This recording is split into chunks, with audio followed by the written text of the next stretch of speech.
so I'm going to talk about interpreting the melody of this song, Bolivia, by Cedar Walton. Now, Bolivia is very much a tune of contrast. It's got these two kind of contrasting rhythmical feels or grooves, kind of a fast swing and then a fast Latin. And it alternates between the two very quickly, sometimes with very short intervals between the diversions. Now, when you have changing rhythmical feels like this, obviously a lot of the initiative is down to the rhythm section to kind of really generate that rhythmical change. But the instrumentalists, the frontline instrumentalists who are playing the melody, can also reflect this in the way that they phrase the tune. So generally speaking, when instrumentalists interpret this song, Bolivia, they will tend to phrase the swing passages in a slightly more legato style. By that I mean kind of smoother phrasing, less articulation, less tonguing if you're a wind player. And then the Latin phrases are a lot more percussive, so more articulation, more tonguing, sort of shorter or more detached phrases.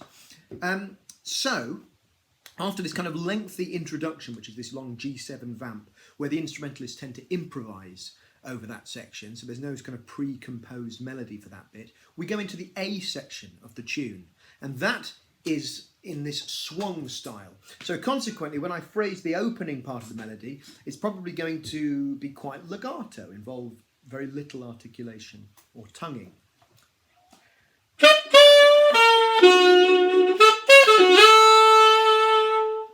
So a little bit of tonguing in there, but it was largely slurred, that phrase. It then goes almost immediately into this fast Latin style. So I'm going to reflect that by playing the next phrase with a lot more articulation and a lot more staccato or detached notes.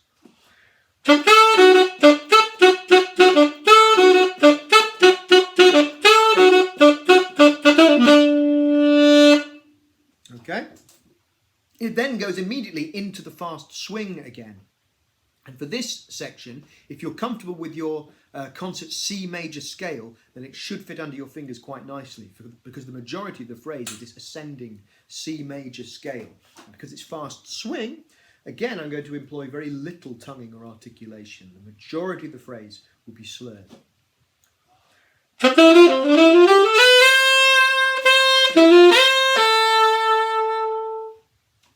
Okay, so that's the kind of general rule that instrumentalists tend to follow when they play this tune. Swing passages more legato or smoother phrasing, and the Latin passages more detached, more articulated, more staccato in terms of the phrasing. Now, a really good way to practice this melody, or in fact any melody, is with a metronome.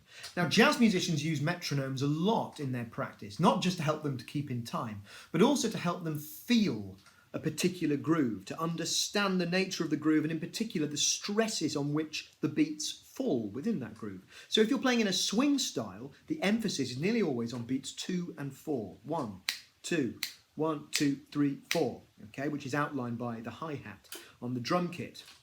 But if you're playing in a Latin style, it flips round. The emphasis tends to be on beats 1 and 3. 1, 2, 3, 4, 1, 2, 3, 4.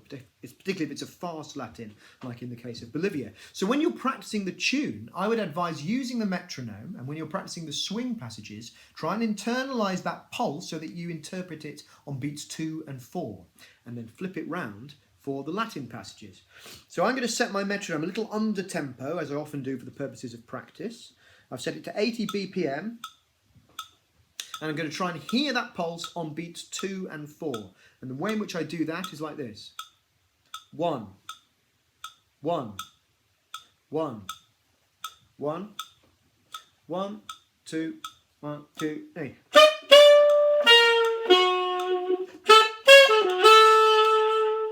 Okay, but now I'm going to try and flip it round, because of course the next section is Latin. So now I'm going to try and hear the pulse on beats 1 and 3. 1, 1, 1, 2, 1, 2, 3.